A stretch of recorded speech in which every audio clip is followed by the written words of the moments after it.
সমন্বয়ক সার্জিস আলম সেই মিছিলকে, সেই স্লোগানকে আরও বেশি উস্কে দিয়েছেন এবং তাদেরকে আওয়ামী লীগের দোসর, আওয়ামী লীগের পান্ডা গুন্ডা এভাবে জাহির করার চেষ্টা করেছেন সার্জিস আলম, যে স্ট্যাটাস অনেক বেশি তুলকালাম কাণ্ড ঘটিয়ে দেবে বলে অনেকে মনে করছেন। সার্জিস আলম প্রথমেই লিখেছেন, আশেপাশে এমন বহুত শত্রু আছে যারা সুযোগ পেলে খুন করে ফেলবে, এইটা জানার পরেও মবের মধ্যে ঢুকে মারামারি থামানোর কথা বলতে হ্যাডাম লাগে। অন্য কেউ এই সাহস করে নাই, সাহস করেছে হাসনাত আবদুল্লাহ। সাহসটা করার জন্য হাসনাতকে মাথায় তুলে ফেলতে হবে সেটা বলছি না, তবে ন্যূনতম অ্যাপ্রিসিয়েটটা অন্তত করতে শিখেন। হয়তো ফলাফল প্রত্যাশিত হয়নি, কিন্তু এর চেয়েও খারাপ কিছু হতে পারত। সবচেয়ে বড় কথা হচ্ছে উদ্দেশ্য সৎ ছিল। 7 কলেজের শিক্ষার্থীদের যে দাবি, মিছিল, আন্দোলন, সেটাকে মবের সাথে তুলনা করেছেন। সেটাকে মব হিসেবে সার্জিস আলম এবং আওয়ামী লীগের দোসর হিসেবে, কর্মকাণ্ড হিসেবে তিনি তুলনা করেছেন। মবের কথা যদি বলা হয় তাহলে মব কারা তৈরি করেছে? সুপ্রিম কোর্টে গিয়ে বিচারপতি অপসারণ সহ রাষ্ট্রপতি অপসারণ, 72-এর সংবিধান মুছে ফেলা, বিভিন্ন জায়গায় জোর করে এর অপসারণ ওর অপসারণ, শিক্ষকদের তার চেয়ার থেকে সরিয়ে ফেলা, এই যে 5 আগস্টের পরে যে মব তৈরি হয়েছে, সেই মব বৈষম্যবিরোধী ছাত্র আন্দোলনের নেতৃত্বাধীন সমন্বয়ক এবং সমর্থকদের দ্বারাই তৈরি হয়েছে, এটা অনেকে মনে করেন। সেই সার্জিস আলমই মবের দৃষ্টান্ত দিলেন। 7 কলেজের শিক্ষার্থীরা যখন তাদের অধিকার আদায়ের জন্য আন্দোলন করছে, তখন সেটাকে মবের সঙ্গে তুলনা করলেন। তিনি হাসনাত আবদুল্লাহর প্রশংসা করে বলেছেন, এই ছেলেটার সমস্যা হলো এর মাথা গরম আর সব সময় গ্রেটার পার্সপেক্টিভে চিন্তা করে। তিনি এক জায়গায় লিখেছেন, এই মাথা গরম খ্যাপা ছেলেটার দোষ হচ্ছে যখনই কোথাও অস্থিতিশীল অবস্থা দেখা দেয়, ষড়যন্ত্রের গন্ধ পাওয়া যায়, তখনই কোনো কিছু চিন্তা না করে সমাধানের জন্য ছুটে যায়, হোক সেটা ক্যাম্পাস, রাজপথ কিংবা অন্য কোথাও। অর্থাৎ 7 কলেজের যে আন্দোলন, সেই আন্দোলনকে তিনি ষড়যন্ত্র হিসেবে দেখছেন। এটা ষড়যন্ত্র। তো ষড়যন্ত্র হোক, আন্দোলন হোক, যেটাই হোক, সমন্বয়কদের সব জায়গায় মাথা ঘামাতে হবে কেন? সমন্বয়কদের সব জায়গায় মাথা ঘামিয়ে ব্যাপারটাকে আরও বেশি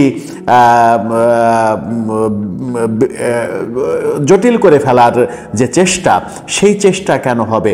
ব্যাপারটা জটিল ছিল, আরও জটিলতর করা। যে কাজটা পুলিশের, আইন শৃঙ্খলা বাহিনীর, সেই কাজটা পুলিশকে, আইন শৃঙ্খলা বাহিনীকে করতে না দিয়ে সমন্বয়কদের মাঠে নেমে যেতে হবে। যে সমন্বয়ক আবার ছাত্র না, সেই সমন্বয়ক ছাত্রের সামনে যে নিজেকে জাহির করার চেষ্টা করবেন। এবং সার্জিস আলম যেভাবে হাসনাত আবদুল্লাহর কর্মকাণ্ডকে সমর্থন করলেন, হাসনাত আবদুল্লাহ লাঞ্ছিত হয়েছেন, তাকে নিয়ে ধাক্কাধাক্কি করা হয়েছে, এটা মবের মধ্যে ঢুকে পড়েছেন তিনি। ছাত্রদের আন্দোলনকে মব বললেন, ছাত্রদের আন্দোলনকে ষড়যন্ত্র বললেন। তো এটা যদি ষড়যন্ত্র হয়, তাহলে বৈষম্য বিরোধী আন্দোলনের সময় তারা যেগুলো করেছেন সেগুলোও নিশ্চয়ই ষড়যন্ত্র। সেটাও দেশের বিরুদ্ধে ষড়যন্ত্র, যেটা শেখ হাসিনা সরকার বলার চেষ্টা করেছেন যে এটা ষড়যন্ত্র। তো শেখ হাসিনার বিরুদ্ধে ষড়যন্ত্র, তাহলে কি এটাও মেনে নেবেন যে সেটা ষড়যন্ত্র ছিল? এখন অধিকার আদায়ের যে যুদ্ধ, অধিকার আদায়ের যে মিছিল তারা করছে, আন্দোলন করছে, সেটাকে যখন সার্জিস ষড়যন্ত্র হিসেবে আখ্যায়িত করলেন, তখন সেটা 7 কলেজের শিক্ষার্থীদের জন্য চরম অপমানজনক। এবং চরম অপমানজনক বলেই তারা এবার স্লোগান ধরেছে, আবার ডাকলে রাজুতে, জুতা মারবো মুখেতে। এই স্লোগানটা যে কত বড় অপমানজনক, সেটা বোঝার মতো জ্ঞান, গরিমা সমন্বয়কদের নিশ্চয়ই রয়েছে। তারা বুঝবেন এবং বুঝে তাদের বোধোদয় হবে, সেটা আমরা প্রত্যাশা করতেই পারি। সার্জিস আলম শেষটা করেছেন এভাবে, সেটা হচ্ছে যে কতজনের কত রকম স্বার্থ আর ধান্দা সেটা আমরা বুঝি। অপ্রত্যাশিত কিছু হলে এরা যে আবার গর্তে যাবে সেটাও জানি, কিন্তু দিন শেষে চোখের সামনে রক্ত আর হাজারো জীবনের বিনিময়ে অর্জিত নতুন স্বাধীনতা রক্ষা করতে হাসনাতরা প্রতিজ্ঞাবদ্ধ। শুধুমাত্র হাসনাত আর সার্জিস আলমরা প্রতিজ্ঞাবদ্ধ, আর ছাত্ররা যারা আন্দোলন করছে তারা সবাই ষড়যন্ত্রকারী। সার্জিস আলমের কণ্ঠে তিনি শেষটাই লিখেছেন, আপনাদের মতো গুটি কয়েক ভণ্ড ভণ্ড, সুবিধাবাজ, কালপিট কি বলল আর কি বিহেভ করলো তাতে আমাদের কিছু যায় আসে না। হাসিনার পোষারা এর চেয়ে কম বলেনি বা কম করেনি। 7 কলেজের শিক্ষার্থীদের তিনি ভণ্ড, সুবিধাবাজ, কালপিট এমন শব্দে আখ্যায়িত করেছেন। এমন শব্দে যখন তিনি আখ্যায়িত করেছেন তখন 7 কলেজের শিক্ষার্থীরা কি রূপ ধারণ করে সেটাই এখন দেখার অপেক্ষা। গতকালকে আমরা স্লোগান শুনেছি,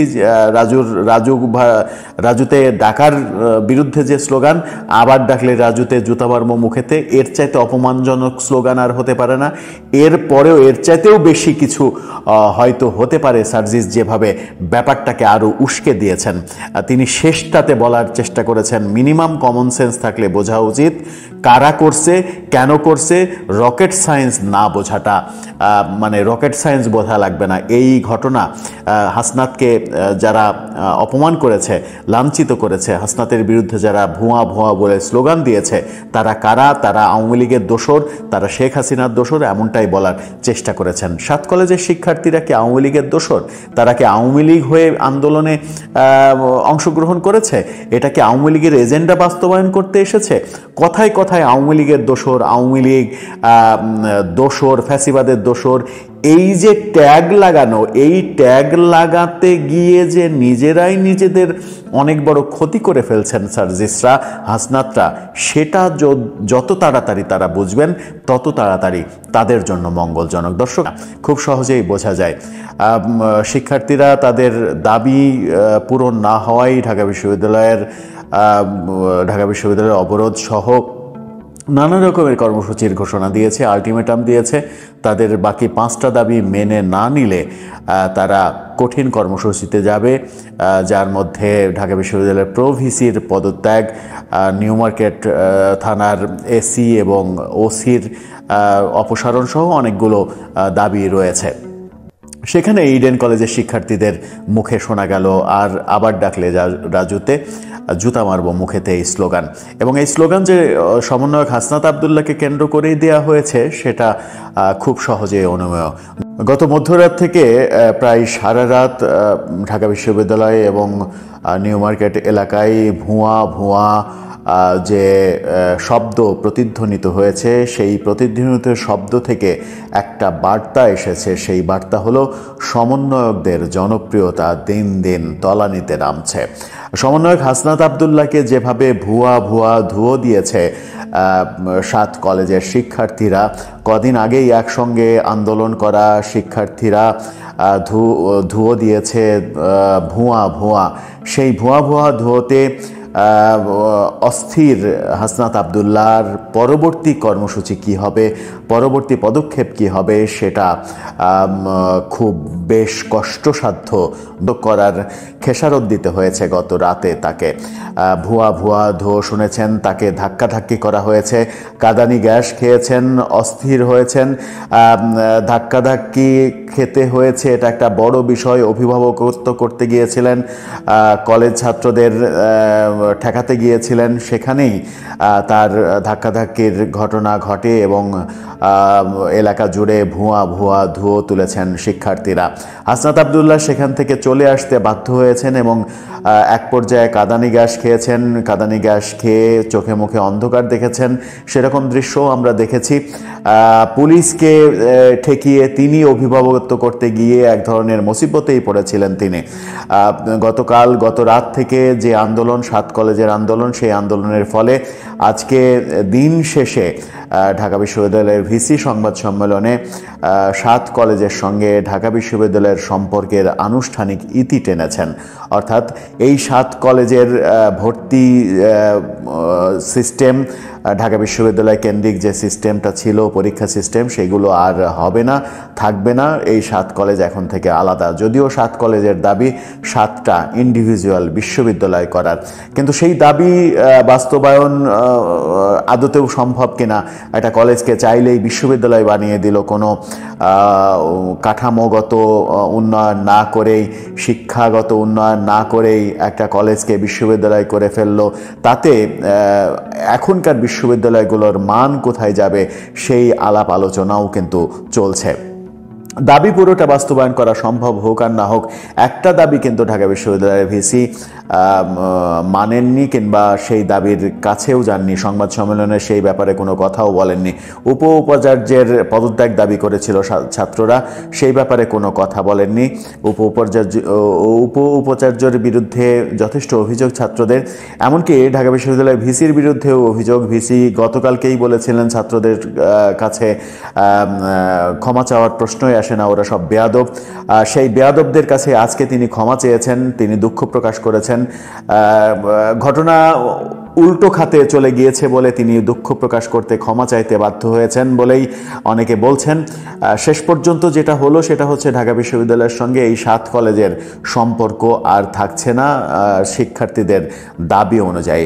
কিন্তু এই ঘটনা, এই সংবাদ সম্মেলন করতে যে সময়টা লাগলো, এর আগে ছাত্ররা 4 ঘন্টার একটা আলটিমেটাম দিয়েছিল, সেই 4 ঘন্টার মধ্যেই মূল দাবিটা মেনে নেওয়া হলো। এরপরে আরও দাবি রয়েছে, সেই দাবিগুলো নিয়ে হয়তো আরও আন্দোলন হতে পারে। কিন্তু গত রাতে হাসনাত আবদুল্লাহকে নিয়ে এই ঘটনা যখন ঘটে, হাসনাত আবদুল্লাহ লাঞ্ছিত হওয়ার ঘটনা ঘটে, সেই সময় কিন্তু সার্জিস আলমকে দেখা যায়নি ঢাকা বিশ্ববিদ্যালয় এলাকায়। আরেক সমন্বয়ক হাসিব, তাকে দেখা গেছে কলেজ শিক্ষার্থীদের কাছে হাত জোর করে ক্ষমা চাইতে, বারবার ক্ষমা চাইতে।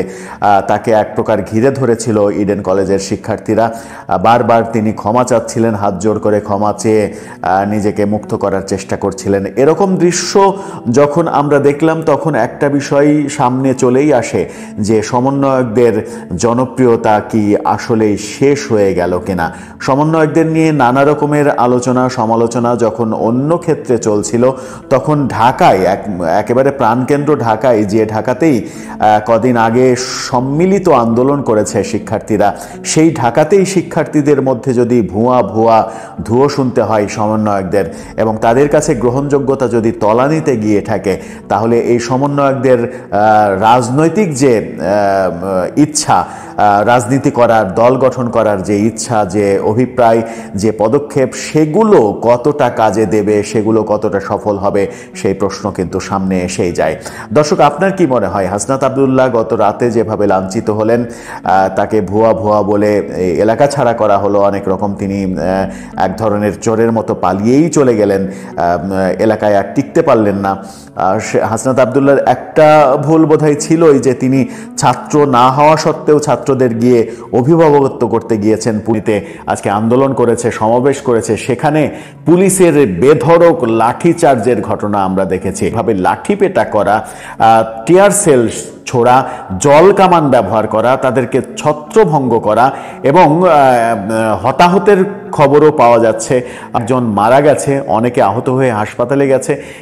এই পুলিশকে আবার আওয়ামী লীগ হয়ে ফিরে আসলো কিনা তাদের প্রতি চড়াও হতে, সেই ব্যাপারটা নিয়ে ইতিমধ্যেই ট্রল শুরু হয়েছে। হলো বেধড়ক পেটানো হলো, তাদেরকে মুমূর্ষ করে হাসপাতালে পাঠিয়ে দেয়া হলো। সেটা একটা বড় ইঙ্গিত দেয় কিনা যে এমনিতেই চতুর্দিকে আলোচনা শুরু হয়েছে, ডক্টর ইউনূসের সরকার থাকছে না, নতুন তত্ত্বাবধায়ক সরকার আসছে। কারণ এই সরকারের নিরপেক্ষতা নিয়ে প্রশ্ন উঠেছে। এই সরকার নিরপেক্ষ নয় এমন প্রসঙ্গে বিএনপিও কথা বলছে। বিএনপি তাদের নিরপেক্ষতা নিয়ে মির্জা ফখরুল সরাসরি প্রশ্ন তুলেছেন একটা সাক্ষাৎকারে।